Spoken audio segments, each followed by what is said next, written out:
கரை 1990கள்ல திருவெரும்பூர்ல ஒரு வீட்டுல திருட போற நம்ம ஹீரோ அங்க போலீஸ் கிட்ட மாட்டிக்கிறாப்ல. அங்க இருந்து தப்பிச்சு போன ஹீரோ தன் காதலிச்ச பொண்ணோட சந்தோஷமா வாழ்றாப்ல, திருந்தி வாழ்றாப்ல. அப்படி திருந்தி வாழ்ந்துகிட்டு இருக்கிற ஹீரோக்கு திரும்பவும் திருடணும் அப்படிங்கிற மாதிரியான ஒரு சுச்சுவேஷனை இந்த சூழ்நிலை உருவாக்கி கொடுக்குது. சோ அதுக்கப்புறம் என்ன நடந்தது அப்படிங்கிறது தான் படத்தோட ஒரு ஷார்ட்டான ஸ்டோரி. இந்த ஸ்டோரியை இதுக்கு மேல ஸ்பாயிலர் இல்லாம சொல்றது ரொம்ப கஷ்டம். ஏன்னா படம் பார்த்துட்டு நான் வந்த அன்னைக்கு போட்ட ஷார்ட்ஸ்ல கிட்டத்தட்ட ஒரு நிமிஷத்துக்கு ஸ்டோரி சொல்லியிருந்தேன். அதுவே பயங்கர ஸ்பாயிலரா இருந்தது, எனக்கே ஃபீல் ஆச்சு. அதனாலதான் இதுல எந்த ஸ்டோரியும் சொல்லல. மேபி ஸ்டோரி தெரிஞ்சுக்கணும்னு நினைச்சீங்கன்னா, அந்த ஷார்ட்டான ஸ்டோரியாச்சும் தெரிஞ்சுக்கணும்னு நினைச்சீங்கன்னா அந்த ஷார்ட்ஸை போய் பாருங்க. ஸ்பாயிலர் வேணாம்னு நினைக்கிறவங்க அந்த ஷார்ட்ஸை தயவு செஞ்சு பார்க்காதீங்க. சோ இந்த மாதிரியான கதைகள் எல்லாம் தமிழ் சினிமாவில் தனுஷை தாண்டி வேற யாருமே சூஸ் பண்ண மாட்டாங்க. ஏன்னா இது அந்த மாதிரியான ஒரு கதை.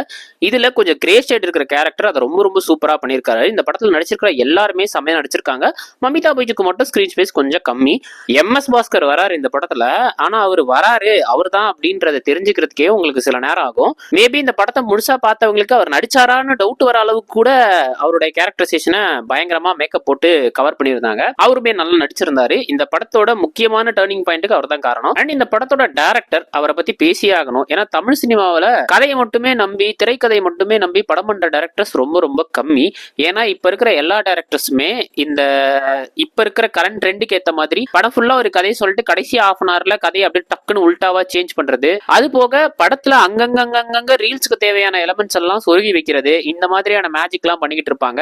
அது மட்டும் இல்லாம கண்ட கேமியோ ஐட்டம் சாங்னு இதை மட்டுமே நம்பி இதை மட்டுமே வச்சு ஒப்பேத்தி படத்தை ஓட்டிடலாம் அப்படின்னு சொல்லிட்டு அதுக்கு ஆடியன்ஸ் ஏதாச்சும் குறை சொன்னாங்கன்னா ஆடியன்ஸ் சரியில்லை அப்படின்னு சொல்லிட்டு ஆடியன்ஸே குறை சொல்ற மைண்ட் செட்ல தான் இருக்காங்க. பட் இவர் அப்படி இல்ல. இவ்வளவு சூப்பரா ஒரு ஸ்கிரிப்ட் எழுதிட்டும் படத்தை எடுத்துட்டும் ஒரு டவுட்ஃபுல்லான ஜோன்லயே அவர் வந்து ஸ்டேஜ்லயுமே பேசியிருந்தாரு, இந்த படம் ஒர்க் ஆகுமா ஆகாதா அப்படின்னு. எனக்கு தெரிஞ்சு திரைக்கதையை நம்பி அந்த மாதிரி ஒரு ஃபீல்ல படம் பார்க்குற ஆடியன்ஸ்க்கு இந்த படம் கண்டிப்பா பிடிக்கும். ஏன்னா அப்படிதான் இருக்குது இந்த படம். இந்த படத்தோட இன்டர்வல் பிளாக்லாம் வந்து பாத்தீங்கன்னா அவ்வளோ இன்ட்ரெஸ்டிங்கா இருந்தது. அது போக அந்த மாதிரி 2-3 காட்சிகள் எழுதியிருந்தாங்க. உதாரணத்துக்கு போர் தொழில அந்த சைக்கோ கில்லர் கிட்ட வீட்டுக்குள்ள போன ஹீரோ எப்படி தப்பிக்கிறாரு அப்படிங்கிறது, அந்த ரயில்வே கிராசிங் சீன், இந்த மாதிரி 2-3 சீன்ஸ் அந்த படத்துல எப்படி பயங்கரமா இருக்குமோ அதே மாதிரி இந்த படத்துலயுமே 2-3 சீன்ஸ் பயங்கரமா எழுதியிருக்காங்க. அது பார்க்கும்போது உங்களுக்கு பக்குன்னு இருந்தது. அதாவது த்ரில்லர்னா என்ன அப்படின்னு நீங்க தமிழ் சினிமாவில் ஃபீல் பண்ணணும்னா விக்னேஷ் ராஜாவோட படங்களை பார்த்தா போதும். ஏன்னா அந்த அளவுக்கு அவரோட ரைட்டிங் அவ்வளவு அருமையா இருக்கு. ஏன்னா படம் கொஞ்சம் இடத்துல ஸ்லோ ஆகும் போது தொண்ணு பேச ஆரம்பிச்ச ஆடியன்ஸ் எல்லாரையுமே ஒரு பாயிண்ட்ல வாய மூடி இன்டர்வல்ல பயங்கரமா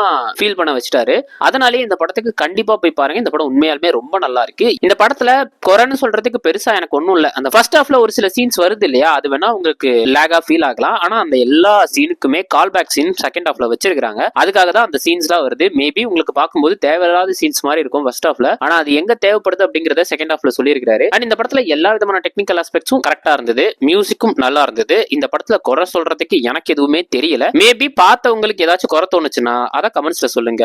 பார்க்க போறவங்க இந்த படத்தை எந்த காரணத்துக்காக போய் பார்ப்பீங்க அப்படின்னு சொல்லுங்க. ஏன்னா இந்த படத்துக்கு நான் போறதுக்கு தனுஷ் மட்டும் காரணம் கிடையாது, விக்னேஷ் ராஜாவும் ஒரு காரணம். ஏன்னா போர் தொழில் படம்லாம் நான் போய் பார்க்கும்போது கண்டிப்பா அப்படி ஒரு டைரக்டர் யாரு என்ன எதுவுமே தெரியாது. ஆனா ஃபர்ஸ்ட் டே போய் அந்த படத்தை பார்த்தேன். அதுக்கு காரணம் எங்க அண்ணன் வந்து அந்த படத்துல ஃபுல்லாவே ஒர்க் பண்ணியிருந்தது. அதனால அந்த படத்துக்கு போகணும்னு ரொம்ப ஆர்வமா இருந்தது. எனக்கும் சேர்த்து டிக்கெட் எடுத்து கூட்டிட்டு போச்சு. நான் போய் படம் பார்த்ததுக்கு அப்புறம் wow what a movie, what a interesting movie அப்படின்னு தான் ஃபீல் ஆச்சு. ஏன்னா அது ஒரு சைக்கோ கில்லர் படம். எனக்கு சைக்கோ கில்லர் படம்னா ரொம்ப பிடிக்கும். ஏன்னா அதுல ஒரு த்ரில்லிங் ஃபீல் இருக்கும். அந்த படம் பார்க்கும்போது எவ்வளவு மொக்கையான ஒரு கதையா இருந்தா கூட அந்த த்ரில்லிங் எஃபெக்ட் அந்த படத்துல இருக்கும். பட் அதுலயுமே சொதப்புன்னு சொதப்புற தமிழ் படங்கள்லாம் வந்திருக்குது. இருந்தாலும் அந்த படம் அந்த டைம்ல பயங்கரமா இருந்தது. அதுக்கப்புறம் இந்த படத்துக்கு போறதுக்கு அந்த படம் ஒரு ரீசனா இருந்தது. ஏன்னா அந்த படத்தை அவர் ரொம்ப நல்லா பண்ணியிருந்தாரு. உதாரணத்துக்கு சொல்லணும்னா கடைசியா வந்த பெரிய ஹீரோஸ் படங்கள் எல்லாத்தையும் கம்பேர் பண்ணீங்கன்னா இந்த படத்தோட இந்த படம் தான் உண்மையாலுமே நல்லா இருக்கு. அந்த படங்கள் எல்லாமே ஆடியன்ஸை எப்படி சாட்டிஸ்ஃபை பண்ணும், ஆடியன்ஸை எப்படி எல்லாம் ஒரு கமர்ஷியல் எலமெண்ட்ஸ் கொடுத்து அவங்கள சாட்டிஸ்ஃபை பண்ணும் அப்படின்னு யோசிச்சிருப்பாங்க. இந்த படம் பாத்தீங்கன்னா உண்மைக்கே எடுத்துக்கிட்ட கதையை எந்த அளவுக்கு இன்ட்ரெஸ்டிங்கா பண்ணலாம் அப்படின்னு ஸ்கிரீன் பிளேல மட்டுமே வேலை பார்த்திருக்காங்க. வேற எந்த மேஜிக்கல் கண்டென்ட்டையும் கையில் எடுக்கல. அதனாலேயே இந்த படத்தை நான் 100% போய் பாருங்க அப்படின்னு சஜஸ்ட் பண்ணுவேன். ஏன்னா இந்த மாதிரி படங்களை சப்போர்ட் பண்ணாதான் நல்ல கதையம்சம் உள்ள படங்கள் வரும், நல்ல திரைக்கதை உள்ள படங்கள் வரும். இல்லைனா ரீல்ஸ் கண்டென்ட் இருக்கிற மாதிரியான படங்கள் தான் அதிகமா வரும். ஸோ போய் பார்த்தவங்க எப்படி இருக்குன்னு சொல்லுங்க, பார்க்க போறவங்க எதனால பார்க்க போறீங்கன்னு சொல்லுங்க. அண்ட் படம் பார்த்துட்டு இருந்தீங்கன்னா உங்களுக்கு எப்படி ஃபீல் ஆச்சு அப்படிங்கிறத மறக்காம கமெண்ட் செக்ஷன் சொல்லிட்டு போங்க. நன்றி, வணக்கம்.